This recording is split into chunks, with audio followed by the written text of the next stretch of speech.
साथियों, जैसे कि आप सभी जानते हैं, सर्वोच्च न्यायालय में मदरसा बोर्ड को लेकर जो याचिकाएं दायर की गई थी उस पर लगातार सुनवाई हो रही है। साथियों, मदरसा बोर्ड को रद्द करने को चुनौती दी गई, जिस पर सुप्रीम कोर्ट ने एक स्टे ऑर्डर भी पास कर दिया गया था। उस पर लगातार बहस जारी है और ये मुकदमा कोर्ट में विचाराधीन है। साथियों, इस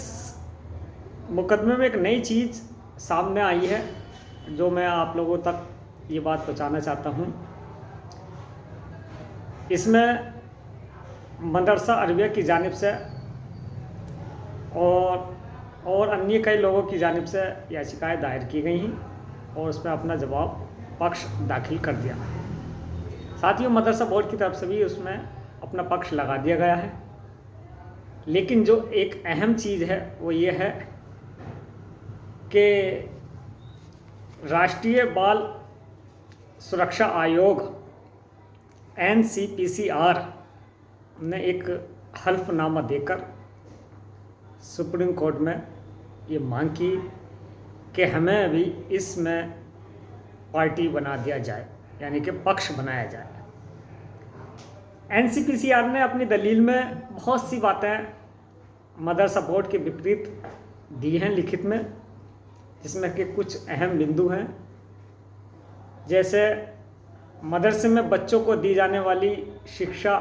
व्यापक नहीं है, यानी कि ये यूनिवर्सल नहीं है, और इसलिए बच्चों को दी जाने वाली शिक्षा का अधिकार अधिनियम RTE right to education act 2009 के उसूलों के खिलाफ है। ये शिक्षा मदरसे की जो है ये बेहतर मॉडल प्रस्तुत नहीं करती, और इसमें जो मॉडर्न शिक्षा है जैसे English, math, science, Hindi, SST आदि सब्जेक्ट भी नहीं पढ़ाए जाते। माननीय सुप्रीम कोर्ट में इस दलील को स्वीकार करते हुए गहन अध्ययन किया जा रहा है। साथियों, बताने का मकसद यह है कि SPQEMM school to providing education मदरसा इन माइनॉरिटीज़ के अंतर्गत भारत सरकार से एक योजना संचालित होती आ रही थी, जिसे मदरसा आधुनिकीकरण योजना के नाम से जाना जाता है। वर्तमान में यानी कि प्रेजेंट टाइम में इस योजना को केंद्र सरकार द्वारा होल्ड पर रखा गया है और राज्य सरकार इस पर अपना मंथन कर रहा है कि इस योजना को किस तरह से संचालित किया जाए। इसमें एक अहम बात जो NCPCR लगातार कह रहा है हर सुनवाई पर, उसमें एक बात स्पष्ट हो जाती है कि मॉडर्न शिक्षा, मॉडर्न एजुकेशन के जो पक्षर हैं, जो पढ़ाई जाती है वो 1 से 5 तक ही है, जिसको आधुनिक योजना के अंतर्गत तैनात टीचरों को किया गया था। अगर ऐसी स्थिति में उत्तर प्रदेश के 22,000 मदरसा शिक्षकों की तरफ से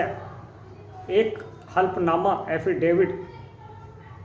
माननीय सर्वोच्च न्यायालय में दाखिल कर दिया जाए कि हमें भी इसमें पार्टी बनाया जाए, पक्ष बनाया जाए, तो मैं समझता हूँ सुप्रीम कोर्ट जो इस पर बहुत गहन स्टडी के साथ मंथन कर रहा है कि इस पर जो फैसला आए कोई दिशाहीन ना हो,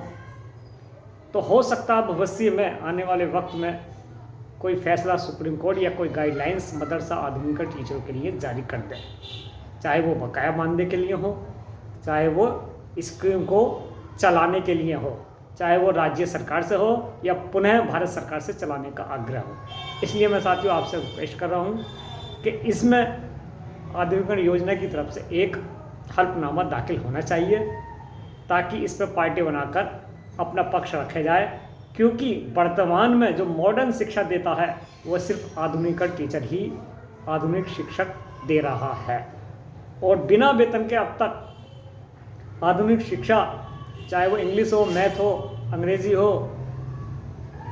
हिंदी हो, सोशल साइंस हो, ये शिक्षा जो एक व्यापक मानी जाती है, यूनिवर्सल मानी जाती है, और ये एक अच्छा मॉडल प्रस्तुत करती है जो कि समाज के बच्चों को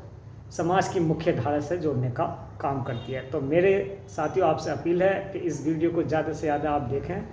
और मंथन करें, इस पर गहन विमर्श करें कि हम लोग भी एक हल्फनामा सुप्रीम कोर्ट में दाखिल करें ताकि इसमें हमें भी पक्षधार बनाया जाए।